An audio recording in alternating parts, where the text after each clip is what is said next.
ಗುರುಗಳೇ ನೀವು ಯಾವಾಗಲೂ ನಮ್ಮ ಜೊತೆಗಿದ್ದರೆ ಸಾಕು ಅಂತ ನಾವು ಆ ಗುರುಗಳಲ್ಲಿ ಪ್ರಾರ್ಥನೆಯನ್ನು ಮಾಡಿದ್ರೆ ಆ ಗುರುದೇವರು ಯಾವಾಗಲೂ ನಮ್ಮ ಜೊತೆಗಿದ್ದರೆ ನಮ್ಮ ಕಷ್ಟಗಳು ಯಾವುದೂ ಹತ್ರಕ್ಕೆ ಬರಲ್ಲ. ನನಗೆ ಆಗಿರುವಂಥ ಅನುಭವ, ನನ್ನ ಸಾಂಸಾರಿಕ ಜೀವನ ಇರ್ಬೋದು, ನನ್ನ ವೈಯಕ್ತಿಕ ಜೀವನ ಇರ್ಬೋದು, ನನ್ನ ವ್ಯಾವಹಾರಿಕ ಜೀವನ ಇರ್ಬೋದು. 2022ನೇ ಇಸ್ವಿನಲ್ಲಿ ನಾನು ಕೇದಾರಕ್ಕೆ ಭೇಟಿ ಕೊಟ್ಟೆ. ಆವಾಗ ಯಾವುದೋ ಒಬ್ಬ ಸಾಧುವಿನ ಪರಿಚಯ ಆಗಿ ಅವರು ನನಗೆ ಹೇಳದಂಥ ಮಾತು, ನೀನು ಗುರುವನ್ನು ಹುಡುಕೊಂಡು ಹೋಗು ಅಂತ. ಅದು ಒಂದು ಆದೇಶದ ಥರ. ಗುರುವಿನಲ್ಲೇ ತಂದೆ ತಾಯಿನ ಎಲ್ಲ ನೋಡಿರೋದು ನಾನು. ನನ್ನ ಜನ್ಮ ಕೊಟ್ಟ ತಂದೆಗೆ ಮರುಜನ್ಮ ನೀಡಿದ ಗುರು ನಮ್ಮ ರಾಜಗುರುಗಳು.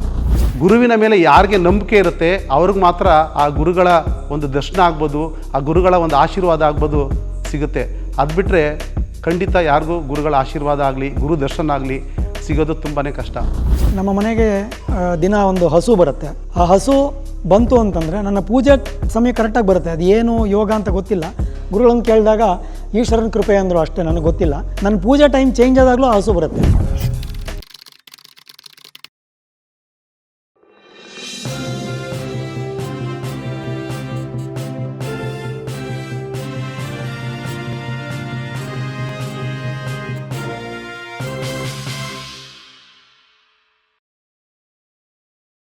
ತಿರುಚಿಟ್ರಂಬಲಂ ಗುರುವೇ ಶರಣಂ. ಶ್ರೀ ರಾಜಗುರು ಪಾದಾರವಿಂದಗಳಿಗೆ ನನ್ನ ಪ್ರಣಾಮಗಳನ್ನು ಸಲ್ಲಿಸುತ್ತಾ ನನಗೆ ಆದಂತಹ ಕೆಲವು ಅನುಭವಗಳನ್ನ ನಾನು ಹಂಚ್ಕೊಳ್ಳೋದಕ್ಕೆ ಇಷ್ಟಪಡ್ತೀನಿ. ನನ್ನ ಹೆಸರು ಗಿರೀಶ್ ಅಂತ. ನಾನೊಬ್ಬ ಯೋಗ ಶಿಕ್ಷಕ, ಜೊತೆಗೆ ನಾನೊಬ್ಬ ಬಿಸ್ನೆಸ್ಮ್ಯಾನ್. ನಾನು ಕೂಡ ಈ ಗುರು ಮನೆಗೆ ಬಂದದ್ದು ಯೂಟ್ಯೂಬನ್ನು ನೋಡಿ. ಅರಿವೇ ಗುರು, ನಂಬಿಕೆಯೇ ಗುರು, ಸತ್ಯಮೇವ ಜಯತೆ. ಇದಿಷ್ಟು ನಮ್ಮ ಗುರುಗಳು ನಮಗೆ ಕೊಟ್ಟಿರುವಂಥ ಸಂದೇಶ. ನಾವು ಪ್ರಥಮ ಬಾರಿಗೆ ಯೂಟ್ಯೂಬ್ ನೋಡಿ ಇಲ್ಲಿ ಬಂದಾಗ ನಮ್ಮ ಗುರುಗಳನ್ನ ನಾವು ದರ್ಶನ ಮಾಡಿದಾಗಲೇ ನಮ್ಗೆ ಅನಿಸಿದ್ದು, ಅದು ಒಂದು ತಾಯಿ ಪ್ರೀತಿ, ತಂದೆ ಪ್ರೀತಿ, ಅಕ್ಕನ ಪ್ರೀತಿ, ತಂಗಿಯ ಪ್ರೀತಿ. ಈ ಪ್ರೀತಿಯೆಲ್ಲನೂ ನಮಗೆ ಸಿಗುವಂಥ ಜಾಗ ಸತ್ಯಮೇವ ಜಯತೆ, ಸತ್ಯ ಅಡಗಿರುವಂಥ ಜಾಗ ಅನ್ನೋದು ನಮಗೆ ಅರಿವಾಯಿತು. ಅದು ಅರಿವೇ ಗುರು ಅಂತ ನಾನು ಆಗಲೇ ಹೇಳಿದೆ. ಆ ಗುರುವಿನ ಬಗ್ಗೆ ಮಾತಾಡಬೇಕಾದ್ರೆ ಅಥವಾ ಆ ಗುರುಗಳ ವಿಚಾರವನ್ನು ನಾವು ಹೇಳಬೇಕಾದ್ರೆ ಅದು ನಮ್ಮ ಅನುಭವಕ್ಕೆ ಬರಬೇಕಾಗಿರೋಂಥದ್ದು. ಆ ಅನುಭವಗಳನ್ನ ನಾನು ಹಂಚ್ಕೊಳ್ಳೋದಕ್ಕೆ ನನಗೆ ಹೆಮ್ಮೆ ಕೂಡ ಇದೆ. ಗುರುವಿನ ಗುಲಾಮನಾಗುವ ತನಕ ದೊರೆಯದಣ್ಣ ಮುಕುತಿ, ಇದು ದಾಸರು ಹೇಳಿರೋದು. ನಾವು ಗುರುಗಳ ಹತ್ರ ಬಂದಾಗ ನಮ್ಮ ಸಮಸ್ಯೆಗಳನ್ನ ತಂದು ನನಗೆ ಆ ಸಮಸ್ಯೆ ಇದೆ, ಈ ಸಮಸ್ಯೆ ಇದೆ, ಅದನ್ನೆಲ್ಲ ಹೇಳೋದು ಬೇಡ ಅಂತ ನಾನು ಅನ್ಕೋತೀನಿ. ಆದರೆ ಗುರುಗಳೇ ನೀವು ಯಾವಾಗಲೂ ನಮ್ಮ ಜೊತೆಗಿದ್ದರೆ ಸಾಕು ಅಂತ ನಾವು ಆ ಗುರುಗಳಲ್ಲಿ ಪ್ರಾರ್ಥನೆಯನ್ನು ಮಾಡಿದ್ರೆ ಆ ಗುರುದೇವರು ಯಾವಾಗಲೂ ನಮ್ಮ ಜೊತೆಗಿದ್ದರೆ ನಮ್ಮ ಕಷ್ಟಗಳು ಯಾವುದೂ ಹತ್ರಕ್ಕೆ ಬರಲ್ಲ. ನನಗೆ ಆಗಿರುವಂಥ ಅನುಭವ, ನನ್ನ ಸಾಂಸಾರಿಕ ಜೀವನ ಇರ್ಬೋದು, ನನ್ನ ವೈಯಕ್ತಿಕ ಜೀವನ ಇರ್ಬೋದು, ನನ್ನ ವ್ಯಾವಹಾರಿಕ ಜೀವನ ಇರ್ಬೋದು, ಮತ್ತು ನಾನು ಹೊರಗಡೆ ಸಮಾಜದಲ್ಲಿ ಒಬ್ಬ ಸಮಾಜಮುಖಿ ಕೆಲಸವನ್ನು ಮಾಡೋವಂಥ ಕೆಲಸವನ್ನು ಕೂಡ ನಾನು ಮಾಡ್ತಾಯಿದ್ದೀನಿ. ಈ ಎಲ್ಲ ಕಡೆಯೂ ಕೂಡ ನಾನು ಇಲ್ಲಿಗೆ ಬಂದ ಮೇಲೆ ನನಗೆ ಎಲ್ಲ ಒಂಥರ ಪಾಸಿಟಿವ್ ಎನರ್ಜೀಸು, ಅಂದರೆ ಎಲ್ಲ ಒಂದು ಸಕಾರಾತ್ಮಕವಾಗೇ ಆಗಿದೆ ಅಂತ ಹೇಳೋಕ್ಕೆ ಇಷ್ಟಪಡ್ತೀನಿ. ಅದು ನನಗೆ ಆಗಿರೋ ಅನುಭವ. ಇನ್ನೊಂದು ನನ್ನ ಜೀವನದಲ್ಲಿ ನನಗೆ ಇಲ್ಲಿ ಆದಂಥ ಒಂದು ಅನುಭವನ ನಾನು ಹೇಳ್ಕೊಳ್ಳೇಬೇಕು. ಅದು ನಾನು ಇಲ್ಲಿ ಗುರು ಮನೆಯಲ್ಲಿ ಬರೋ ನಮ್ಮ ಭಕ್ತರ ಹತ್ರ ಯಾರ ಹತ್ರನೂ ನಾನು ಅದನ್ನು ಹೇಳ್ಕೊಳ್ಳೋಕ್ಕೆ ಹೋಗಿಲ್ಲ, ಚರ್ಚೆನೂ ಮಾಡಿಲ್ಲ. ಹೀಗೆ ಒಂದು ಬಾರಿ ನಮ್ಮ ತಂದೆಗೆ ಮನೆಯಲ್ಲಿ ತುಂಬ ಹುಷಾರಿರಲಿಲ್ಲ. ನಮ್ಮ ಅಣ್ಣ ನನಗೆ ಫೋನ್ ಮಾಡ್ತಾನೆ. ನಾನು ಮನೆಗೆ ಹೋಗ್ತೀನಿ. ನಮ್ಮ ತಂದೆಗೆ ಎಡದಗಾಲು ಎಡದ ಕೈ ಮೇಲಕ್ಕೆ ಎತ್ತಕ್ಕಾಗ್ತಾಯಿಲ್ಲ. ನನಗೆ ಗೊತ್ತಾಗಿದ್ದವಾಗ ನಮ್ಮ ತಂದೆಗೆ ಏನೋ ಸೀರಿಯಸ್ ಪ್ರಾಬ್ಲಮ್ ಆಗಿದೆ ಅಂತ. ನಾವು ಮನೆ ಹತ್ತಿರದಲ್ಲಿರೋ ಒಂದು ಹಾಸ್ಪಿಟ್ಲಿಗೆ ಕರ್ಕೊಂಡು ಹೋಗ್ತೀವಿ. ಆ ಹಾಸ್ಪಿಟ್ಲಲ್ಲಿ ಬೆಳಗಿನ ಜಾವ 5:30-6 ಗಂಟೆ ಸುಮಾರು ಅವರ ಪರಿಸ್ಥಿತಿನ ನೋಡಿ ಅವರು ಒಂದು ಸ್ಕ್ಯಾನ್ ಮಾಡ್ತಾರೆ. ಆ ಸ್ಕ್ಯಾನ್ ಮಾಡಿ ಹೇಳ್ತಾರೆ, ನಿಮ್ಮ ತಂದೆ ಮೆದುಳಲ್ಲಿ ಸಣ್ಣದಾಗಿ ರಕ್ತಸ್ರಾವ ಆಗ್ತಾಯಿದೆ, ಇದು ಸ್ಟ್ರೋಕ್ ಆಗೋ ಚಾನ್ಸಸ್ ಇರ್ಬೋದು, ಇಮ್ಮಿಡಿಯೇಟಾಗಿ ನೀವು ICUಗೆ ಅಡ್ಮಿಟ್ ಮಾಡಬೇಕು ಅಂತೇಳಿ ICUಗೆ ಅಡ್ಮಿಟ್ ಮಾಡ್ತಾರೆ. ನನ್ನ ಪುಣ್ಯ, ನನ್ನ ಹೆಂಡತಿ ಆ ಹಿಂದಿನ ದಿನ ಗುರುಮನೆಗೆ ಸೇವೆ ಮಾಡೋದಕ್ಕೆ ಬಂದು ಅವ್ರು ಇಲ್ಲೇ ಇರ್ತಾರೆ. ನಾನು ಈ ವಿಚಾರ ಹೇಳೋದಕ್ಕೆ ನಮ್ಮ ವೈಫ್ಗೆ ನಾನು ಫೋನ್ ಮಾಡ್ತೀನಿ. ಆದರೆ ಗುರುದೇವರು ಯಾರು ಫೋನ್ ಮಾಡಿರೋದು ಅಂತ ಕೇಳಿ ಆ ಫೋನ್ ತಗೋತಾರೆ, ನನ್ನ ಜೊತೆ ಮಾತಾಡ್ತಾರೆ. ನಾನು ಹತ್ಕೊಂಡು ಹೇಳ್ಕೊತೀನಿ, ಗುರುಗಳೇ ಈ ಥರ ಆಗಿದೆ ಅಂತ. ನಮ್ಮ ಗುರುದೇವ್ರು ಒಂದೇ ಮಾತು ಹೇಳಿದ್ದು, ನಾನು ಜೊತೆಲಿದ್ದೇನೆ, ಹೆದರಬೇಡ ಅಂತ. ನಾನು ಅದೇ ನಂಬಿಕೆ ಮೇಲೆ ನಾನು ಧೈರ್ಯ ತಗೊಂಡೆ. ಆದರೆ ಒಂದು 4-5 ಅವರ್ಸ್ ಆದಮೇಲೆ ಇನ್ನೊಬ್ಬರು ಡಾಕ್ಟ್ರು ಬಂದು ಇದನ್ನು MRI ಸ್ಕ್ಯಾನ್ ಮಾಡಿಸ್ಬೇಕು ಅಂತ ಹೇಳಿ ಇನ್ನೊಂದು ಹಾಸ್ಪಿಟ್ಲಿಗೆ ಕಳಿಸ್ತಾರೆ.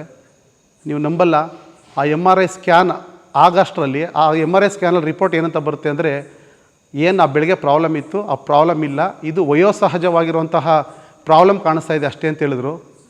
ಈ ಅನುಭವ ಒಂದು ಸಾಕು ಅಂತ ಅನ್ಕೋತೀನಿ ನಾನು. ಯಾಕೆಂದರೆ ನನಗೆ ಗುರುವಿನಲ್ಲೇ ತಂದೆ ತಾಯಿನ ಎಲ್ಲ ನೋಡಿರೋದು ನಾನು. ನನ್ನ ಜನ್ಮ ಕೊಟ್ಟ ತಂದೆಗೆ ಮರುಜನ್ಮ ನೀಡಿದ ಗುರು ನಮ್ಮ ರಾಜಗುರುಗಳು. ಹಾಗೆ ಇಲ್ಲಿ ಯಾರೇ ಭಕ್ತರು ಬಂದರೂ ಕೂಡ ಅವರೆಲ್ರಿಗೂ ಹೇಳೋದು ಒಂದೇ, ನೀವು ಇಡೀ ಪ್ರಪಂಚದಲ್ಲಿ ಮನುಷ್ಯರಿಗೆ ನೀವೇನು ಕೊಟ್ಟರೂ ಕೂಡ ಅವ್ರನ್ನ ಸಮಾಧಾನ ಪಡಿಸೋದಕ್ಕಾಗಲ್ಲ, ಖುಷಿ ಪಡಿಸೋದಕ್ಕಾಗಲ್ಲ. ಆದರೆ ಹೊಟ್ಟೆ ತುಂಬ ಊಟ ಹಾಕಿದ್ರೆ ಮಾತ್ರ ಅದನ್ನು ನಿಮಗೆ ಖುಷಿ ಪಡಿಸೋದಕ್ಕೆ ಸಾಧ್ಯ ಅಂತ ನಮ್ಮ ಗುರುದೇವರು ನಮ್ಗೆ ಹೇಳ್ಕೊಟ್ಟಿದ್ದಾರೆ. ನಾವು ವಿಶೇಷ ದಿನಗಳಲ್ಲಿ ಈಗ ನಮ್ಮ ಗುರುಗಳು ಆ ಸಂದೇಶ ಕೊಟ್ಟ ಮೇಲೆ ನಾವು ಈ ಕೇಕ್ ಕಟ್ ಮಾಡಿ ಬರ್ತ್ಡೇ ಸೆಲೆಬ್ರೇಟ್ ಮಾಡೋದು ಆ ಥರ ಎಲ್ಲ ಮಾಡೋದಿಲ್ಲ. ನಾವು ಅನಾಥ ಆಶ್ರಮಗಳಿಗೆ ಹೋಗ್ತಾಯಿದ್ದೀವಿ. ಮತ್ತು ಮೈಸೂರಲ್ಲಿ ಅಜಿತ ನೆಲೆ ಅಂತ ಪೋಷಕರು ಇಲ್ಲದೇ ಇರೋಂತಹ ಮಕ್ಕಳನ್ನ ಸಾಕ್ತಾ ಇದ್ದಾರೆ, ಅವ್ರನ್ನ ನೋಡ್ಕೊತಾ ಇದ್ದಾರೆ. ಅಂತಹ ಒಂದು ಆಶ್ರಮಗಳಿಗೆ ನಮ್ಮ ಗುರುದೇವರು ನಮಗೆ ಕೊಟ್ಟ ಸಂದೇಶವನ್ನು ನಾವು ಮನದಟ್ಟು ಮಾಡಿಕೊಂಡು ನಾವೊಂದು ಸಮಾಜಮುಖಿ ಕೆಲಸವನ್ನು ಮಾಡಬೇಕು, ಹಸಿದವ್ರಿಗೆ ಊಟ ಹಾಕಬೇಕು ಅನ್ನೋದನ್ನು ಕಲ್ತ್ಕೊಂಡು ನಾವು ವಿಶೇಷ ದಿನಗಳಲ್ಲಿ ಈ ಒಂದು ಸಮಾಜ ಸೇವೆಯನ್ನು ಕೂಡ ಮಾಡ್ತಾಯಿದ್ದೀವಿ. ಹಾಗೆ ಇಲ್ಲಿಗೆ ಬರೋ ಭಕ್ತರಿಗೆಲ್ರಿಗೂ ನಮ್ಮ ಗುರುಗಳು ಅವ್ರು ಹೋಗುವಾಗ ಅವ್ರಿಗೆ ಅಕ್ಕಿಯನ್ನು ಕೊಡ್ತಾರೆ, ಅನ್ನಪೂರ್ಣೇಶ್ವರಿ ಅಂತೇಳಿ. ಯಾಕೆ ಅದನ್ನು ಕೊಡೋದು ಅಂದರೆ ಎಲ್ಲರ ಮನೆಯಲ್ಲೂ ಆ ಅನ್ನಪೂರ್ಣೇಶ್ವರಿ ಯಾವಾಗಲೂ ತುಂಬದಾಗಿರಬೇಕು. ನನ್ನ ಭಕ್ತರು ಯಾರು ಕೂಡ ಹಸ್ಕೊಂಡಿರಬಾರ್ದು. ಅವ್ರ ಮನೇಲಿ ಅನ್ನಪೂರ್ಣೇಶ್ವರಿ ಅಂದರೆ ಬರೀ ಅಕ್ಕಿ ಒಂದೇ ಅಲ್ಲ, ದವಸ ಧಾನ್ಯ. ಒಬ್ಬ ಮನುಷ್ಯ ಜೀವನ ಮಾಡಬೇಕಾದ್ರೆ ಅವ್ನಿಗೆ ಏನೇನು ಬೇಕು ಎಲ್ಲನೂ ಅದು ಸಿಗಲಿ ಅನ್ನೋ ಒಂದು ಆಶೀರ್ವಾದವನ್ನು ಮಾಡಿ ನಮ್ಮ ಗುರುಗಳು ನಮಗೆ ಅಕ್ಕಿಯನ್ನು ಅನ್ನಪೂರ್ಣೇಶ್ವರಿ ಅಂತೇಳಿ ಕೊಟ್ಟು ಕಳಿಸ್ತಾರೆ. ಹಾಗೆಯೇ ನಮ್ಮ ಗುರುಮನೆಯಲ್ಲಿ ಒಂದು ಯಜ್ಞಕುಂಡ ಇದೆ. ಆ ಯಜ್ಞಕುಂಡದಲ್ಲಿ ನಮ್ಮ ಮನಸ್ಸಿಗೆ ಆಗುವಂತಹ ತೊಳಲಾಟ ಯಾವುದೇ ತೊಂದರೆ ಇರಲಿ, ಆ ಗುರುಗಳ ರಾಜಗುರುಗಳೇ ಅಂಥೇಳಿ ಅವ್ರನ್ನ ಮನಸ್ಸಲ್ಲಿ ನೆನೆಸ್ಕೊಂಡು ನನಗೆ ಇರೋ ಅಂಥ ಈ ಸಮಸ್ಯೆಗಳಿಗೆ ಪರಿಹಾರ ನೀಡು ದೇವರೇ ಅಂತೇಳಿ ಆ ಯಜ್ಞಕುಂಡಕ್ಕೆ ಕಟ್ಟಿಗೆ ಹಾಕಿದ್ರೆ ಸಾಕು, ಅದು ಪರಿಹಾರ ಆಗುತ್ತೆ. ಇದು ನಾನು ಮೊದಲೇ ಹೇಳಿದಾಗೆ ಅರಿವೇ ಗುರು. ಅಂದರೆ ಗುರುವಿನ ಮೇಲೆ ಯಾರಿಗೆ ನಂಬಿಕೆ ಇರುತ್ತೆ ಅವ್ರಿಗೆ ಮಾತ್ರ ಆ ಗುರುಗಳ ಒಂದು ದರ್ಶನ ಆಗ್ಬೋದು, ಆ ಗುರುಗಳ ಒಂದು ಆಶೀರ್ವಾದ ಆಗ್ಬೋದು ಸಿಗುತ್ತೆ. ಅದು ಬಿಟ್ಟರೆ ಖಂಡಿತ ಯಾರಿಗೂ ಗುರುಗಳ ಆಶೀರ್ವಾದ ಆಗಲಿ ಗುರು ದರ್ಶನ ಆಗಲಿ ಸಿಗೋದು ತುಂಬಾ ಕಷ್ಟ. ನಾನು ಈಗ ಎಲ್ಲರ ಜೀವನಕ್ಕೂ ಒಬ್ಬರು ಗುರು ಅಗತ್ಯ ಇದ್ದೇ ಇರ್ತಾರೆ.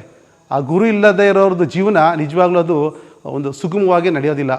ನಾನು ಶಿರಡಿಯಲ್ಲಿ ಸಮಾಧಿಯಾಗಿರುವ ಸಾಯಿಬಾಬಾ ಅವರು, ಹಾಗೆ ಮಂತ್ರಾಲಯದ ಬೃಂದಾವನದಲ್ಲಿರುವ ರಾಘವೇಂದ್ರ ಸ್ವಾಮಿಗಳನ್ನ ನಾನು ಆರಾಧನೆ ಮಾಡ್ತಾಯಿದ್ದೆ. ಅವರು ಅಶರೀರದಲ್ಲಿ ಇರುವಂತಹ ಒಂದು ಗುರುಗಳು. ನಾನು ಅವರಲ್ಲಿ ನನ್ನ ಗುರುಭಕ್ತಿಯನ್ನು ಅವರಲ್ಲಿ ನಾನು ತೋರಿಸ್ತಾ ಇದ್ದೆ. ಆದರೆ ಜೀವಂತವಾಗಿರುವಂತಹ ಗುರುನ ಹುಡುಕಾಟದಲ್ಲಿದ್ದೆ ನಾನು ತುಂಬ ವರ್ಷಗಳಿಂದ. ಆದರೆ ಯೂಟ್ಯೂಬ್ ನೋಡ್ಕೊಂಡು ಬಂದಮೇಲೆ ನಮ್ಮ ಈ ಗುರುಗಳನ್ನ ನೋಡಿದ್ಮೇಲೆ ಅವರು ತೋರಿಸೋವಂಥ ಪ್ರೀತಿ, ಅವರ ಆಶೀರ್ವಾದ, ಅವರಿಂದ ನನಗೆ ಆದಂಥ ಅನುಭವ, ಇದೆಲ್ಲವನ್ನು ನೋಡಿದ್ಮೇಲೆ ನನ್ನ ಜೀವನದ ಒಬ್ಬರು ಗುರು ನನಗೆ ಸಿಕ್ಕಾಯಿತು. ಭಗವಂತ ನನಗೆ ಇನ್ನೇನು ಬೇಡ, ಗುರುಗಳ ಆಶೀರ್ವಾದ ಒಂದಿದ್ದರೆ ಸಾಕು ಅಂತ ನನ್ನ ಜೀವನವನ್ನು ತುಂಬ ಸಂತೋಷವಾಗಿ ನಾನು ನಡೆಸ್ತಾ ಇದ್ದೇನೆ. ಹಾಗೆ ನಾನೊಬ್ಬ ಯೋಗ ಶಿಕ್ಷಕ. ನಾನು ಕೆಲವೊಂದು ಕಡೆ ಉಚಿತವಾಗಿ ಯೋಗಾಭ್ಯಾಸವನ್ನು ಮಾಡ್ತಾಯಿದ್ದೆ, ಹಾಗೆ ಕೆಲವೊಂದು ಕಡೆ ಹಣವನ್ನು ಪಡೆದು ಕೂಡ ನಾನು ಯೋಗಾಭ್ಯಾಸವನ್ನು ಹೇಳ್ಕೊಡ್ತಾಯಿದ್ದೆ. ಆದರೆ ಇಲ್ಲಿ ಬಂದಮೇಲೆ ನಾನು ಪರ್ಟಿಕ್ಯುಲರಾಗಿ ಇದನ್ನೇ ಹೇಳ್ತಾ ಇಲ್ಲ, ನನ್ನ ಅನುಭವಗಳನ್ನ ಹಂಚ್ಕೋತಾ ಇದ್ದೀನಿ. ನನ್ನ ಯೋಗ ಶಿಕ್ಷಕನಾಗಿ ನಾನು ಏನು ವೃತ್ತಿನ ಮಾಡ್ತಾಯಿದ್ದೀನಿ ಅದರಲ್ಲಿ ನನಗೆ ತುಂಬ ಉನ್ನತವಾದ ಒಂದು ಬೆಳವಣಿಗೆ ಸಿಕ್ತು. ಹಾಗೆ ನಾನೊಬ್ಬ ಬಿಸ್ನೆಸ್ ಮ್ಯಾನ್ ಅಂತ ಹೇಳಿದ್ದೆ. ನನ್ನ ಬಿಸ್ನೆಸ್ಸಲ್ಲಿ ನಾನು ಗುರು ಮನೆಗೆ ಪಾದಾರ್ಪಣೆ ಮಾಡಿ ಗುರುಗಳ ಆಶೀರ್ವಾದ ಪಡೆದ ಮೇಲೆ ನಾನು ಹಿಂದಕ್ಕೆ ತಿರುಗಿ ನೋಡೇ ಇಲ್ಲ. ನಾನು ಒಂದು ಉನ್ನತ ಸ್ಥಾನದಲ್ಲಿ ಇದ್ದೇನೆ, ಅದು ಗುರುಗಳ ಆಶೀರ್ವಾದದಿಂದ. ನಾನು, ನನ್ನ ಹೆಂಡತಿ, ನನ್ನ ಮಗಳು, ನಮ್ಮ ಕುಟುಂಬ ಎಲ್ಲರೂ ಕೂಡ ನಾವು ಚೆನ್ನಾಗಿದ್ದೇವೆ. ಅದು ಇಲ್ಲಿಗೆ ಬಂದ ಮೇಲೆ ಆದಂತಹ ಬದಲಾವಣೆಗಳು. ನನಗೆ ಮನಸ್ಸಿನಲ್ಲಿ ಯಾವುದೇ ತೊಳಲಾಟ ಇಲ್ಲ. ದೈಹಿಕವಾಗಿ ಮಾನಸಿಕವಾಗಿ ನಾನು ಸದೃಢವಾಗಿದ್ದೇನೆ. ನನ್ನ ಮನಸ್ಸು ಚಂಚಲತೆ ಇಲ್ಲ. ನನಗೇನಾದರೂ ಆ ಥರ ಆದರೆ ಗುರುವೇ ಶರಣು ಅಂತೇಳಿ ನಾನು ಕಣ್ಮುಚ್ಚಿ ನಮ್ಮ ರಾಜಗುರುಗಳನ್ನ ಮನಸಾರೆ ನಾನು ನೆನೆಸ್ಕೊಂಡ್ರೆ ಆ ಕೆಲಸ ಆದಂಗೆ. ನಾನು ಆ ರೀತಿ ನಂಬಿಕೆ ಇಟ್ಟಿರೋನು. ಅದು ನಂಬಿಕೆ ನನಗಾಗಿರುವಂಥ ಅನುಭವ. ಅದು ನಿಮಗೆ ಆ ನಂಬಿಕೆ ಬರಬೇಕು ಅಂದರೆ ನಿಮಗೂ ಕೂಡ ಆ ಗುರುಗಳ ಸಾನ್ನಿಧ್ಯ ದರ್ಶನ ಸಿಗಬೇಕು ಅಂದರೆ ಆ ಸಿಕ್ಕಿದ ಮೇಲೆ ನಿಮ್ಗೆ ಆಗ ಅನುಭವನೇ ಆ ಗುರು ಏನು ಅನ್ನೋದು ಗೊತ್ತಾಗುತ್ತೆ. ಈ ಗುರು ಮನೆ ತುಂಬ ಪವಿತ್ರವಾದಂಥ ಮನೆ. ಇದು ಯಾವುದೇ ಜಾತಿ ಧರ್ಮ ಯಾವುದೇ ದೇಶಕ್ಕೆ ಸೀಮಿತವಾಗಿಲ್ಲ. ಇಡೀ ಪ್ರಪಂಚದಾದ್ಯಂತಕ್ಕೆ ಬೇಕಾಗಿರುವಂತಹ ಒಂದು ಶಕ್ತಿ ಈ ನಮ್ಮ ಗುರುಮನೆಯಲ್ಲಿ ಅಡಗಿದೆ. ಎಲ್ಲರಿಗೂ ಶುಭವಾಗಲಿ. ನಮ್ಮ ಶ್ರೀ ರಾಜಗುರುಗಳ ಆಶೀರ್ವಾದ ಇಡೀ ಪ್ರಪಂಚಕ್ಕೆ ಸಿಗಲಿ. ನಮ್ಮ ಗುರುಗಳು ಯಾವಾಗಲೂ ಹೇಳ್ತಾರೆ, ಸರ್ವೇ ಜನ ಸುಖಿನೋ ಭವಂತು ಅಂತ ಹೇಳ್ತಿರ್ತಾರೆ. ಅದನ್ನು ನಾವೆಲ್ಲರೂ ಪಾಲಿಸೋಣ. ಸರ್ವೇ ಜನ ಸುಖಿನೋ ಭವಂತು. ತಿರುಚಿಟ್ರಂಬಲಂ ಗುರುವೇ ಶರಣಂ. ರಾಜಗುರು ಮಹಾರಾಜ್ ಕಿ ಜೈ. ತಿರುಚಿಟ್ರಂಬಲಂ. ಸತ್ಯಕ್ಷರಂ ಸದಾಶಿವಂ ಸರ್ವಮಂಗಳಂ ತಿರುಚಿಟ್ರಂಬಲಂ. ಗುರುವೇ ಶರಣು, ಸದ್ಗುರುವೇ ಶರಣು, ರಾಜಗುರುವೇ ಶರಣು. ನನ್ನ ಹೆಸರು ರಮೇಶ್ ಅಂತ. ನಾನು ಮೈಸೂರಿನ ನಿವಾಸಿ. ಮೈಸೂರಿನಲ್ಲಿ ಒಂದು ಕಂಪನಿಯಲ್ಲಿ CEO ಆಗಿ ಕೆಲಸ ಮಾಡ್ತಾಯಿದ್ದೀನಿ. ಗೋಪಾಲಪುರಕ್ಕೆ ನನ್ನ ಭೇಟಿ ಮೊದಲನೇದಾಗಿ ಆಗಿದ್ದು ಜನವರಿ 26, 2023. ಗೋಪಾಲಪುರಕ್ಕೆ ಬರೋದಕ್ಕೆ ಕಾರಣ ಏನು ಅಂತಂದರೆ 2022ನೇ ಇಸ್ವಿನಲ್ಲಿ ನಾನು ಕೇದಾರಕ್ಕೆ ಭೇಟಿ ಕೊಟ್ಟೆ. ಆವಾಗ ಯಾವುದೋ ಒಬ್ಬ ಸಾಧುವಿನ ಪರಿಚಯ ಆಗಿ ಅವರು ನನಗೆ ಹೇಳಿದಂಥ ಮಾತು, ನೀನು ಗುರುವನ್ನು ಹುಡುಕೊಂಡು ಹೋಗು ಅಂತ. ಅದು ಒಂದು ಆದೇಶದ ಥರ. ಈ ಗುರುವಿನ ಹುಡುಕಾಟದಲ್ಲಿದ್ದಾಗ ನನಗೆ ಈ ವಿಡಿಯೋ ನೋಡ್ತಾ ಗೋಪಾಲಪುರಕ್ಕೆ ಬರಬೇಕು ಅಂತ ಅನ್ನಿಸ್ತು. 2022 ನವಂಬರಿಂದ ನಾನು ಪ್ರಯತ್ನ ಪಟ್ಟಿದ್ದು. 2023 ಜನವರಿ 26ನೇ ತಾರೀಕು ಆ ಒಂದು ಕಾಲ ಕೂಡು ಬಂತು. ಅವತ್ತೊಂದು ದಿನ ನಾನು ಮೊಟ್ಟ ಮೊದಲನೇದಾಗಿ ಭೇಟಿ ಕೊಟ್ಟಿದ್ದು. ನನ್ನ ಹಿನ್ನೆಲೆ ಏನು ಅಂತಂದರೆ, ನಾನು ಶ್ರೋತ್ರಿಯ ಸ್ಮಾರ್ತ ಸಂಪ್ರದಾಯದಲ್ಲಿ ಬಂದಂಥವನು. ಹಾಗಾದರೂ ಕೂಡ ಮನೆಯಲ್ಲಿ ತಂದೆ ತಾತ ಎಲ್ಲರೂ ಕೂಡ ಪೂಜೆ ಪುನಸ್ಕಾರ ಎಲ್ಲವನ್ನು ವ್ರತಗಳನ್ನು ಮಾಡಿದ್ರೂ ಕೂಡ ನನ್ನದು ಅದೇ ಪದ್ಧತಿ ಇದ್ದರೂ ಕೂಡ ಯಾವುದೇ ಗುರುಗಳ ಹತ್ರ ನಾನು ಹೋಗಿ ಒಂದು ನಮಸ್ಕಾರ ಮಾಡೋದಾಗಲಿ ಆಶೀರ್ವಾದ ಪಡೋದಾಗಲಿ ಆ ಥರ ಮಾಡ್ತಿರಲಿಲ್ಲ. ಆದರೆ ಗೋಪಾಲಪುರಕ್ಕೆ ನಾನು ಬಂದ ತಕ್ಷಣ ಈ ಒಂದು ಜಾಗಕ್ಕೆ ಹತ್ತಿರ ಬರ್ತಿದ್ದ ಹಾಗೆ ನನಗೆ ಏನೋ ಒಂಥರ ಅನ್ನಿಸ್ತು, ಇದು ಬಹುಶಃ ನಾನು ಹುಡುಕ್ತಿದ್ದಂಥ ಜಾಗ ಅಂತ ಅನ್ನಿಸ್ತು. ಹಾಗಾಗಿ ನಾ ಇಲ್ಲಿ ಬಂದೆ. ಇಲ್ಲಿ ಬಂದಾಗ ಮೊದಲನೇ ದಿನವೇ ಗುರುಗಳ ಭೇಟಿ ಒಂದು ಥರ ಚಿಟಿಕೆ ಹೊಡೆದಾಗ ಆಗೋಯ್ತು. ಹೇಗೆ ಅಂದರೆ, ನಾನು ಒಳಗಡೆ ಬಂದ ತಕ್ಷಣ ಯಾರೋ ಇದ್ದರು, ಒಳಗಡೆ ಕರೀರಿ ಅಂತಂದರು. ನಾನು ಒಳಗಡೆಗೆ ಹೋದೆ. ಒಳಗಡೆಗೆ ಹೋದ ತಕ್ಷಣ ಅವರು ಗೊತ್ತಿಲ್ಲ ಯಾಕೆ ಅಂತ ಓಂ ನಮಃ ಶಿವಾಯ ಅಂದರು. ನಾನು ಶಿವೋಹಂ ಅಂದೆ. ಇದು ಒಂದು ಪದ್ಧತಿ, ಸಾಮಾನ್ಯವಾಗಿ ಕೇದಾರದಲ್ಲೆಲ್ಲ ಇದು ನಡೆಯುತ್ತೆ ಈ ಥರ. ಸೊ ನನಗೆ ಅವಾಗ ಅನ್ನಿಸ್ತು, ಓಹೋ ಅದರ ಒಂದು ಏನೋ ಮುಂದುವರೆದ ಭಾಗ ಇದೇನೋ ಅಂತ ಅಂದ್ಕೊಂಡೆ. ಅವತ್ತು ಮಾತಾಡಿದ್ರು ಚೆನ್ನಾಗಿ, ನನ್ನ ವಿಷಯಗಳನ್ನ ಕೇಳಿಕೊಂಡ್ರು. ಬರ್ತಾಯಿರಿ ಅವಾಗವಾಗ ಅಂದರು. ಮೂಲ ಕಾರಣ ನನಗಿಲ್ಲಿ ಬರೋದಕ್ಕೆ ಏನು ಅಂತಂದರೆ, ಗುರುಗಳು ತೋರಿಸ್ತಕ್ಕಂಥ ಪ್ರೀತಿ. ಎಷ್ಟರ ಮಟ್ಟಿಗೆ ಪ್ರೀತಿ ತೋರಿಸ್ತಾರೆ ಅವರು ಅಂತಂದರೆ, ಬಹುಶಃ ನಾನು ನಮ್ಮ ತಂದೆ ತಾಯಿಗಳು ಏನು ತೋರಿಸ್ತಿದ್ರಲ್ಲ ಪ್ರೀತಿ, ಅವರು ಹೋದ ಮೇಲೆ ಇಲ್ಲೇ ನಾನು ಅಷ್ಟೊಂದು ಕಂಡುಕೊಂಡಿದ್ದಂಥದ್ದು ನನಗೆ ಆದ ಒಂದು ಅನುಭವ. ಆ ಒಂದು ಪ್ರೀತಿನೇ ನಮ್ಮನ್ನು ಇಲ್ಲಿವರೆಗೂ ಕರ್ಕೊಂಬಂದು ಕೂಡಿಸುತ್ತೆ. ಇಲ್ಲಿಗೆ ಬಂದ ಮೇಲೆ ಆದ ಅನುಭವ ಏನು, ನನ್ನ ಅನುಭೂತಿ ಏನು ಅಂತಂದರೆ, ನಾನು ಸ್ವಲ್ಪ ತುಂಬ ಡಿಸಿಪ್ಲಿನ್ ಆಗಿದ್ದವನು ಮೊದಲಿಂದನೂ.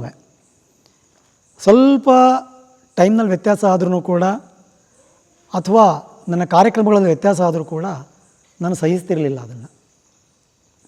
ಇಲ್ಲಿಗೆ ಬಂದ ಮೇಲೆ ಯಾವ ಥರ ಆಗಿದೆ ಅಂತಂದ್ರೆ, ಈಗ ನನಗೆ ನನ್ನ ಕಾರು ಇತ್ತೀಚೆಗೆ ಸುಮಾರು ಜನ ಬಂದು ಗುದ್ದಿ ಸ್ಕ್ರ್ಯಾಚ್ಗಳಾಯಿತು. ಮೊದಲು ನಾನು ಎಷ್ಟು ಅದಕ್ಕೆ ಗಮನ ಕೊಡ್ತಿದ್ದೆ ಅಂದರೆ, ಒಂದು ಸಣ್ಣ ಸ್ಕ್ರ್ಯಾಚ್ ಆದರೂ ಕೂಡ ನಾನು ಹೋಗಿ ರಿಪೇರಿ ಮಾಡಿಸ್ತಾ ಇದ್ದೆ. ಇವಾಗ ನಾನು ಅದನ್ನೆಲ್ಲ ಬಿಟ್ಟಿದ್ದೀನಿ. ಏನಾಗುತ್ತೋ ಅದಾಗತ್ತೆ ಬಿಡು, ಆಗಬೇಕು ಅಷ್ಟೇ. ಜಾಸ್ತಿ ತಲೆ ಕೆಡಿಸ್ಕೊತಾನೆ ಇಲ್ಲ.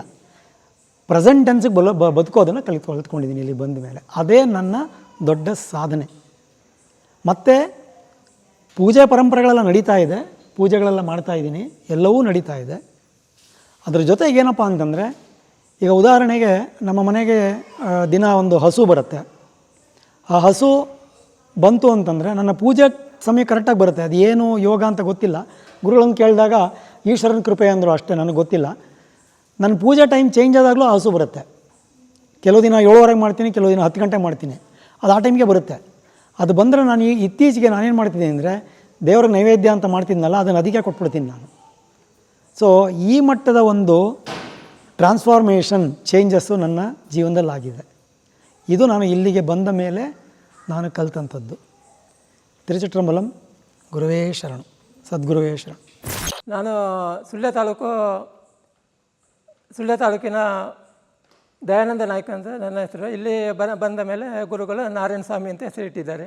ನಾನು 1991ರಿಂದ ಉಡುಪಿ ತಾಲೂಕಿನ ಕಲ್ಮಾಡಿಯಲ್ಲಿ ಒಂದು ಗುರುಗಳ ಸಾನ್ನಿಧ್ಯದಲ್ಲಿದ್ದೆ. ಸುಮಾರು ನನಗೆ ಅದು ಒಂದು ಚಾಲ್ತಿಯಲ್ಲಿ ಬಂದದ್ದು. ಅಂದರೆ ಈ ಗುರು ಸೇವೆ ಏನು ಅಂತ ಗೊತ್ತಾದ್ದು 2004ರಿಂದ 2018 ಅಂದರೆ ಕೊರೋನಾದ ತನಕ ಅಲ್ಲಿದ್ದೆ ಸೇವೆ ಮಾಡ್ತಾ ಎಲ್ಲ ವಿಷಯದಲ್ಲಿ. ಅದು ಮಾತ್ರ ನಾರಾಯಣ ತತ್ವದ್ದು. ಹಾಗೆ ಸ್ವಲ್ಪ ಅಲ್ಲಿ ಗುರುಗಳ ಇದರಿಂದ ಸ್ವಲ್ಪ ಸಮಸ್ಯೆ ಆದ ಕಾರಣ ಮತ್ತೆ ಯೂಟ್ಯೂಬ್ ನೋಡ್ತಾ ಇದ್ದೆ, ಎಲ್ಲಿ ಸಿಗ್ತಾರೆ ಮುಂದಿನ ಇದಕ್ಕೆ. ಅಂದರೆ ಅಲ್ಲಿ ಮುಂದೆ ನನಗೆ ಅದರಲ್ಲಿ ಒಂದು ಹೆಜ್ಜೆ ಮುಂದೆ ಇಡಬೇಕಿತ್ತು. ಅಂದರೆ ನಾನು ಸಂಸಾರ ವಿಮುಕ್ತನಾಗಿದ್ದೇನೆ. ಹಾಗಾಗಿ ಮನೆಯಲ್ಲಿ 16-17 ವರ್ಷ ಏಕಾಂಗಿಯಾಗಿದ್ದೆ. ಹಾಗಾಗಿ ಈ ಇದರಲ್ಲಿ ಸಂಪೂರ್ಣ ಸೇವೆಯಲ್ಲಿ ಅಲ್ಲಿ ತೊಡಗಿಸಬಹುದು ಅಂತ ವಿಷಯಕ್ಕಾಗಿ ಅವರು ಅದು ಸಾಧ್ಯವಿಲ್ಲ, ಅದು ಪೂರ್ಣವಾಗಿ ಅದು ಮಾಹಿತಿ ಕೊಡಲಿಕ್ಕೆ ಆಗೋದಿಲ್ಲ, ಮುಂದಿನ ಹಂತ ನನಗೆ ಗೊತ್ತಾಗೋದಿಲ್ಲ. ಹಾಗಾಗಿ ನೀನು ಮನೆಯಲ್ಲೇ ಈ ತೋಟ ಎಲ್ಲ ಉಂಟು ಅದನ್ನು ನಿಭಾಯಿಸಿ, ಅದರಲ್ಲೇ ಇಲ್ಲಿ ಏನು ಸೇವೆ ಮಾಡ್ತೀವಿ ಅದನ್ನು ಅಲ್ಲೇ ನಿಭಾಯಿಸಿಕೊಂಡು ಹೋಗು ಅಂತ ಹೇಳಿದರು. ಹಾಗೆ ಇದು ನನ್ನ ಇಲ್ಲಿ ವಯಸ್ಸಿನ ನಂತರದ ಸಮಯವನ್ನು ಅದಕ್ಕೆ ವಿನಿಯೋಗಿಸಬೇಕು ಅಂತ ಹುಡುಕಾಟ ಮಾಡುವಾಗ ಯೂಟ್ಯೂಬ್ನಲ್ಲಿ ಇಲ್ಲಿಯ ಗುರುಮನೆಯದ್ದು ಒಂದು ಗುರು ಸನ್ನಿಧಾನ ಅಂತ ವಿಚಾರ ಸಿಕ್ಕಿತ್ತು. ಹಾಗೆ 3 ಸಲ ಬಂದಿದ್ದೆ. 3 ಸಲ ಬಂದರೂ ನನಗೆ ಗುರುದರ್ಶನ ಆಯಿತು. ನಾನು ಸರಿಯಾದ ನನ್ನ ಇದಕ್ಕೆ ಸರಿಯಾದ ಒಂದು ವಿಚಾರ ನನಗೆ ಸಿಗಲಿಲ್ಲ ಅಂತೂ ನಾನು ಹೋದೆ. ಆದರೂ ಪುನಃ ಬರ್ತಾಯಿದ್ದೆ, ನೋಡ್ತಾ ಇದ್ದೆ, ಬಂದೆ 4ನೇ ಸಲ ಆಟಿ ಮಾಸದ ಯಜ್ಞ ಕಾರ್ಯಕ್ರಮ ಇತ್ತು. ಆಗ ಬಂದಲ್ಲಿ ನಾನು ಸುಮಾರು 15 ದಿವಸ ಇದ್ದೆ. ಅಂದರೆ ನನಗೆ ತೋಟ ಇತ್ತು, ಆದ ಕಾರಣ ನನಗೆ ಅಲ್ಲೆಲ್ಲ ವ್ಯವಸ್ಥೆ ಮಾಡಿ ನನ್ನ ಸಮಯವನ್ನು ಇದಕ್ಕೆ ವಿನಿಯೋಗಿಸಲಿಕ್ಕಾಗಿ ಪ್ರತ್ಯೇಕವಾಗಿ ಇದಕ್ಕೆ ಬಂದಂಥ ಸಮಯ ಬಂದು ಈಗ 15 ತಿಂಗಳಾಯಿತು. 15 ತಿಂಗಳ ಮೊದಲು ಅಂದರೆ ಆಗಸ್ಟ್ 1ನೇ ತಾರೀಕಿಗೆ ಬಂದಿದ್ದೇನೆ.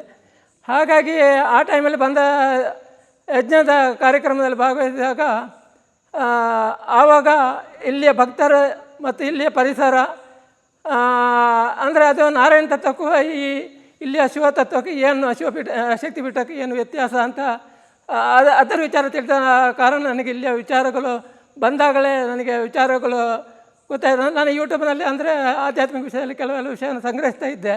ಹಾಗೆ ಅಲ್ಲಿ ಮೂರು ಇದು ಉಂಟು ಎಂಥ ಬಾವುಟದ್ದು, ಮತ್ತು ಅಲ್ಲಿ 2 ತಂದೆ ಮತ್ತು ತಾಯಿಯದ್ದು ಇದು ಉಂಟು ಪೀಠ, ಇಲ್ಲ ಕಾಕಪೀಠ, ಮತ್ತು ಈ ಕಡೆ ಯಜ್ಞದ್ದು, ಆ ಕಡೆ ನಂದಿ, ಅಲ್ಲಿ ಶಿವಲಿಂಗ, ಆಚೆದು ಗುರು ತತ್ವ. ಇದರದ ಸಂಕೇತಗಳನ್ನು ತಿಳಿದುಕೊಂಡ ಕಾರಣ ಗುರುಗಳಲ್ಲಿ ವಿಚಾರ ಹೇಳಿದ್ದೆ. ಹಾಗೆ ನನಗೆ ಇದರ ಒಂದು ಸ್ಥೂಲ ಪರಿಚಯ ಮೊದಲೇ ಗೊತ್ತಿದ್ದ ಕಾರಣ ಇಲ್ಲಿಗೆ ನನಗೆ ಅದರ ಈ ಯಜ್ಞದ ಇದಕ್ಕೆ ನನಗೆ ಅದು ಸ್ವಲ್ಪ ಹೊಂದಾಣಿಕೆ ಆಯಿತು. ಹಾಗೆ ನನಗೆ ಅದು ಅನುಕೂಲವಾಯಿತು. ಹಾಗಾಗಿ ನಾನಲ್ಲಿ ಗೋಸೇವೆ ಎಲ್ಲ ಸೇವೆಯನ್ನು ಮಾಡ್ತಾಯಿದ್ದೆ. ಹಾಗಿರುವಾಗ ಇಲ್ಲಿ ನಾನು 2ನೇ ಸಲ ಬರುವಾಗ ಅಲ್ಲಿ ಗೋಶಾಲೆ ಸ್ಟಾರ್ಟಿಂಗ್ ಹಂತದಲ್ಲಿ ಇತ್ತು. ಏನು ಕರೆಂಟು ಅದು ಇದೇನು ವ್ಯವಸ್ಥೆ ಇರಲಿಲ್ಲ.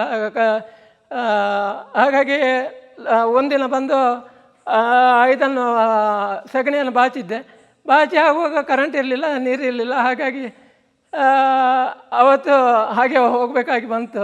ಅಂದರೆ ಇವತ್ತು ಹೊರಡ್ತೀನಿ ಹೌದು ಅಂತ ಹೇಳಿದ್ದಾರೆ. ಅಂದರೆ ನನಗೆ ಇಲ್ಲಿಯ ವಿಚಾರಗಳು ನನಗೆ ಗೊತ್ತಿರಲಿಲ್ಲ. ಹಾಗಾಗಿ ಆಯಿತು, ನನಗೆ ಇದರಲ್ಲಿ ಆಸಕ್ತಿ ಇತ್ತು. ಯಾವುದು ಗೋಶಾಲೆಯ ಸೇವೆ ಮಾಡುವಂಥದ್ದು, ಅದರಲ್ಲಿ ನನಗೆ ಅಲ್ಲಿ ಸಂಪೂರ್ಣ ಅನುಭವಗಳು ಅಲ್ಲಿ ಆಗಿದೆ ಮೊದಲಿನ ಗುರುಗಳ ಸಾನ್ನಿಧ್ಯದಲ್ಲಿ. ಹಾಗಾಗಿ ನನಗೆ ಅದೇ ಸಿಗ್ತದೆ ಅಂತ ನನಗೆ ಆಸೆ ಆಯಿತು, ಅದೇ ಪಡ್ಕೊಂಡಿದ್ದೇನೆ. ಅದರಲ್ಲಿ ನನ್ನ ಅಲ್ಲಿ ಏನಂತ ಹೇಳಿದರೆ ಗೋಶಾಲೆ ಯಾಕೆ ಪ್ರಾಮುಖ್ಯತೆ ಅಂದರೆ ಸಮುದ್ರ ಮಂಥನ ಮಾಡುವಾಗ 2ನೇದಾಗಿ ಕಾಮಧೇನು ಸಿಕ್ಕಿದ್ದು. ಅದರಲ್ಲಿ 33 ಕೋಟಿ ದೇವತೆಗಳಿದೆ. ಅದರಲ್ಲಿ ತಾಯಿಯ ಸ್ವರೂಪವಾದ ಗೋಮಾತೆ ಅದು ಬಯಸಿದ್ದನ್ನು ಕೊಡ್ತದೆ ನಮಗೆ. ಅಂದರೆ ನಮ್ಮ ಪಾಪಗಳನ್ನು ಪರಿಹರಿಸುವಂಥ ಸನ್ನಿಧಾನ ಗೋಶಾಲೆ.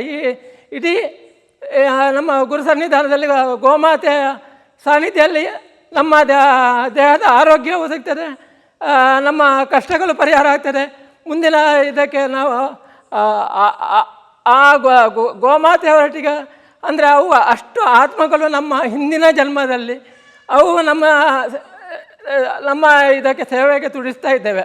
ನಾವು ಏನೋ ಹಿಂದಿನ ಜನ್ಮದಲ್ಲಿ ಏನೋ ಅದಕ್ಕೆ ಸ್ವಲ್ಪ ತೊಂದರೆ ಕೊಟ್ಟಿರ್ಬೋದು. ಅಂದರೆ ಪಿತೃಗಳಾಗಲಿ ಯಾವುದೇ ಆಗಲಿ ಯಾವುದೇ ಜನ್ಮ ಇರಲಿ ಇದರಲ್ಲಿ ಅವುಗಳ ಸೇವೆ ಮಾಡೋದರಿಂದ ನಮ್ಮ ಹಿಂದಿನ ಜನ್ಮದ ಪಾಪಗಳನ್ನು ತೊಳೆಯುವಂಥ ಇದು ಸಾನ್ನಿಧ್ಯದಲ್ಲಿ ನನಗೆ ಸಿಗ್ತದೆ. ಅದರಲ್ಲಿ ಒಂದು ತೃಪ್ತಿ ಸಿಕ್ಕಿದೆ. ಆನಂತರ ವಿಚಾರಗಳು ಹೇಳಬೇಕು ಅಂತಾದರೆ ಗುರುಗಳ ಬಗ್ಗೆ ಹೇಳಬೇಕು ಅಂತಾದರೆ ನಾನು ಫಸ್ಟಿಗೆ ಬರುವಾಗ ಇಲ್ಲಿ 2-3 ಜನ ಮಾತ್ರ ಇದ್ದದ್ದು.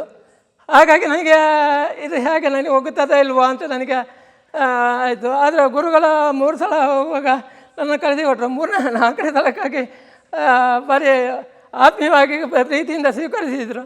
ಹಾಗೆ ನನ್ನ ಇದಕ್ಕೆ ಸ್ಥಾನಕ್ಕೆ ಇಟ್ಟಿದ್ದರು. ಇಲ್ಲಿ ನಾರಾಯಣ ಸ್ವಾಮಿ ಅಂತ ಹೆಸರಿಟ್ಟಿದ್ದಾರೆ. ಹಾಗಾಗಿ ಆ ನಾರಾಯಣ ಸ್ವಾಮಿಯ ಇದನ್ನು ಪಾಲಿಸಿಕೊಂಡು ಬರ್ತಾ ಇದ್ದೇನೆ. ಅಲ್ಲಿ ಭಾರಿ ಖುಷಿಯಾಗಿದೆ, ಅಷ್ಟು ಮಾತ್ರ ಹೇಳ್ಬೋದು. ಮತ್ತು ಗುರುಗಳ ಇನ್ನೊಂದು ಏನಂತೇಳಿ ಇಲ್ಲಿ ಈ ಸನ್ನಿಧಾನದಲ್ಲಿ ಒಂದು ಪ್ರಕೃತಿಯದ್ದು, ಒಂದು ಮಾತೆಯದ್ದು, ಒಂದು ಮಕ್ಕಳದ್ದು, ಒಂದು ಹಿರಿಯರದ್ದು ಮತ್ತು ಬಂದಂಥ ಎಲ್ಲ ಹಲವು ಆತ್ಮಗಳು ಈ ಪೂರ್ವ ಜನ್ಮದ ಎಷ್ಟೆಷ್ಟು ಜನ್ಮದಲ್ಲಿ ಇಷ್ಟು ಯಾರೆಲ್ಲ ಇಲ್ಲಿ ಬರ್ತಾ ಇದ್ದಾರೋ ಅವರು ನಮ್ಮ ಹಿಂದಿನ ಜನ್ಮದ ಸಂಪರ್ಕದಲ್ಲಿ ಎಷ್ಟೋ ಜನ್ಮದ ಹಿಂದೆ ಇರ್ಬೋದು. ಅವರ ಒಡನಾಟ ಇಲ್ಲಿ ಯಾಕೆ ತುಡಿತಾ ಆಗ್ತದೆ ಅಂದರೆ ಒಂದು ಕಾಲದಲ್ಲಿ ನಾವು ಅವರ ಒಟ್ಟಿಗೆ ಬೆರೆತಿದ್ದೇವೆ.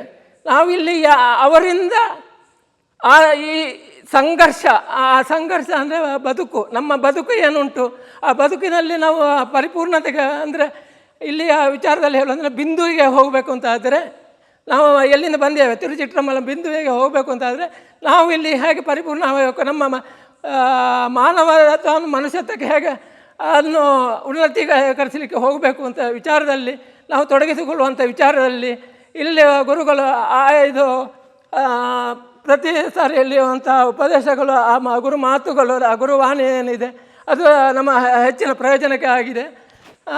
ಅದನ್ನು ಅನುಸರಿಸಿ ಬಂದಲ್ಲಿ ತುಂಬ ಪ್ರಯೋಜನ ಆಗ್ತಾ ಇದೆ. ಅಲ್ಲಿ ಮುಖ್ಯವಾಗಿ ಹಿಂದಿನ ಗುರುಗಳಲ್ಲಿ ನನ್ನ ಒಂದು ಸಮಸ್ಯೆ ಏನಿತ್ತು ಅಂದರೆ ಸ್ವಲ್ಪ ಸಿಟ್ಟನ್ನು ಬಿಡು ಎಲ್ಲ ಸರಿ ಆಗ್ತದೆ ಅಂತ ಹೇಳಿದ್ದಾರೆ. ಇಲ್ಲಿ ಆ ಸಿಟ್ಟನ್ನು ಪರಿಹರಿಸಬೇಕು ಅಂತ ಆದರೆ ಹಂತ ಹಂತವಾಗಿ ಇಲ್ಲಿ ಬರುವಾಗ ಏನು ಹೇಳಿದರು, ಒಂದು ಗುರುಗಳು ಹೇಳಿದರು ಒಂದೊಂದು ನಿದ್ದೆ ಬಿಡಬೇಕು, ಇನ್ನೊಂದು ಇದು ನಾಳೆಗೆ ಚಪ್ಪಲ ಬಿಡಬೇಕು ಅಂತ, ಅಂದರೆ ಬಾಯಿ ರುಚಿ ಬಿಡಬೇಕು ಅಂತ, ನಾಳೆಗೆ ರುಚಿ ಬಿಡಬೇಕು ಅಂತ ಹೇಳಿದ್ದು. ಅಷ್ಟು 1 ತಿಂಗಳು ಭಾಳ ಕಷ್ಟ ಆಗಿತ್ತು. ಮತ್ತು ಒಂದೊಂದೇ ಹಂತವನ್ನು ಅಂದರೆ ಅಲ್ಲೇ ಲಿಮಿಟ್ ಆಗಿದೆ. ಆಹಾರವನ್ನು ಸ್ವಲ್ಪ ಲಿಮಿಟ್ ತಂದೇನೆ. ಆದರೆ ಇಲ್ಲಿ ಕ್ಲೈಮೇಟ್ ಚೇಂಜ್ ಆದ ಕಾರಣ ನಾನು ಅದಕ್ಕೆ ಹೋಗಬೇಕಾಗಿದೆ, ಹೋಗ್ತಾ ಇದ್ದೇನೆ. ಅಂತೂ ನನಗೆ ಇಲ್ಲಿ ಗುರುಗಳ ಮಾತು ತುಂಬ ಪ್ರಯೋಜನಕಾರಿಯಾಗಿದೆ.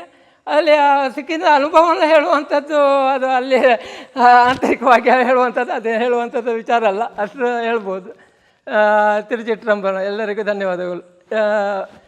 ಓಂ ಗುರುದೇವ್ ಶರಣಂ ಶರಣಂ ಶರಣಂ.